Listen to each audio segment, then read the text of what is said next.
Hello guys, আজকে আমি আপনাদের সাথে আমার বিখ্যাত গরুর মাংসের বিরিয়ানি রান্নার রেসিপি শেয়ার করব। তো প্রথমে আমি 2 কেজি পরিমাণের গরুর মাংস কেটে পানিতে ভালোভাবে ধুয়ে টুয়ে ফ্রেশ করে নিলাম। এরপর আমি তেলের ভিতর আলু ভেজে আলুটাকে উঠাই রেখে আমি 2 কেজি পরিমাণে পোলাওর চাল নিয়েছি, সেটা ভালো করে ভেজে নিলাম।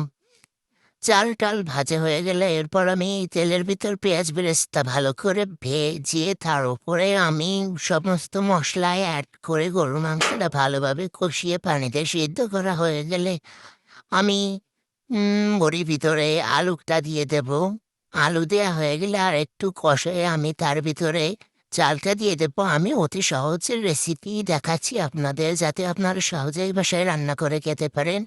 আমি এক্সট্রা কোনো কিছুই ব্যবহার করছি না, একেবারে সাদামাটাভাবে বিরিয়ানি রান্না করছি। এরপর চালটা ভালোভাবে মিক্সড হয়ে গেলে আমি এর ভিতরে 2 কেজি পানি, 2 কেজি চালের ভিতরে আমি 2.5 লিটার পরিমাণ পানি মিক্সড করে দেব। আপনারা 1/2 লিটার পরিমাণের পানি বেশি দিতে পারেন, তাহলে ভাতটা পারফেক্ট হবে। আমি এখানে একটু মাংস আলু বেশি, তার জন্য একটু পানিটাও 1 লিটার পরিমাণ বেশি নিয়েছি। দেখবেন এই পানিতে ভাতটা অনেক পারফেক্ট হবে। এরপর পানি দেওয়া হয়ে গেলে আমি ঢাকনা দিয়ে ঢেকে সুন্দর করে জাল টাল করে নেওয়ার পরে এই দেখুন, ঢাকনা খুলে দেখুন আমার বিখ্যাত বিরিয়ানি রেডি। কত সুন্দর! আমি আগে এত বেশি কখনো রান্না করে নাই, তাই একটু ভয়তে ছিলাম যে কেমন রান্না হবে। যাক, অনেক সুন্দর হয়েছে। নিজেই দেখে খুশিতে আমি আটখানা হয়ে গেছি। সামনে আমার অনেকগুলো ননদের বিয়ে আছে, খালাতো মামাতো। এই কারণে আমি একটু ড্যাগে রান্না ট্রাই করতেছি বাইরে থেকে, আর ভাবছি আনবো না, নিজেই সব রান্না-বান্না করব। তারপর আমি ভাতটাকে সুন্দর করে সাজিয়ে নিলাম কাঁচামরিচ, পেঁয়াজ বেরেস্তা এবং ডিম দিয়ে। আসলে পিচ্চি বাচ্চা সবাই খাবে, বাড়ি বেশি ডিম ছিল না, যে কয়েকটা ডিম ছিল তাই দিয়ে আমি সুন্দর করে ভাতটা সাজিয়ে নিলাম। ভাতটা সাজানো হয়ে গেলে দেখুন, দেখতে কত সুন্দর লাগছে।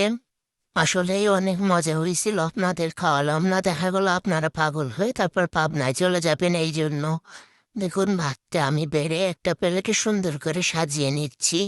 সাজিয়ে আপনাদের অবশ্যই দেখাবো। আপনারা শুধু দেখেনি, আপনাদের তো আর খাওয়াতে পারবো না, এই জন্য আপনারা শুধু দেখেন কত সুন্দর হয়েছে। আপনাদের না খাওয়ালে আসলে বোঝাতে পারবো না। সব পিচ্ছি বাচ্চাদের বসিয়ে দিয়েছি খেতে। সবাই রিভিউ নিচ্ছিলাম, সবাইয়ের কাছে অনেক সুন্দর হয়েছে। আসলেই অনেক মজা হয়েছিল। এটা মিথ্যে আর নাম ভানিও না, এটা আসলে সত্যি কথা, অনেক মজা হয়েছে বিরিয়ানিটা খেতে।